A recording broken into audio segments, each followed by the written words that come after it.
One man lives and another man dies. I was saddened to hear about the passing of John Ruhlin. And John is the author of a book called GIFTOLOGY. He's an expert on gift giving. And John was in his probably about his mid-40s. And so it is very unusual. It's very disturbing to hear about someone dying who is several decades your junior. Yeah, I'm 72. And what was so weird was he passed out and was never revived. Now, some of you may have seen posts I did a few days ago about the fact that I was in the hospital for a pulmonary stress test. And during that test, I passed out. But I came back to consciousness just about 5 seconds after I passed out. And everything was fine. And I talked to my cardiologist, and he said, nothing to worry about. Just you had a little incident, but there's nothing wrong with your heart. And so you never know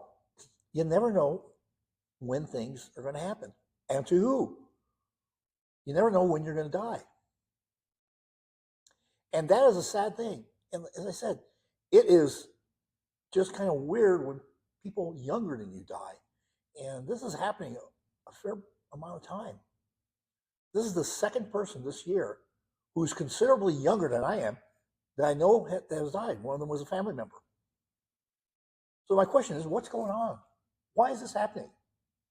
And I know a lot of people are going to be pointing at the COVID vaccination. I know I had some issues with the COVID vaccination, and we're tracking those down, trying to figure out what's going on. But one of the things is that you need to be prepared, because when God calls you, it's not announced. Most of the time it comes as a surprise. So what are you doing today to prepare for that moment when you die? And I don't mean to live your life as if you're dying. My father did that. It was horrible. He was the longest death scene. He started dying in 1960, and he finally passed away in 1997. And it was not a good life that he led. A lot of that is his fault. But it's very sobering to think about. So again, I'm going to ask you, are you preparing? Are you prepared if something bad happens to you?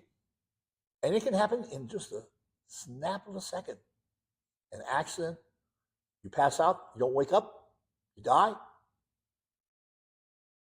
Yeah, it can happen in just a second. In the meantime, remember, it's all about creating a kick-ass life for yourself and those that you love.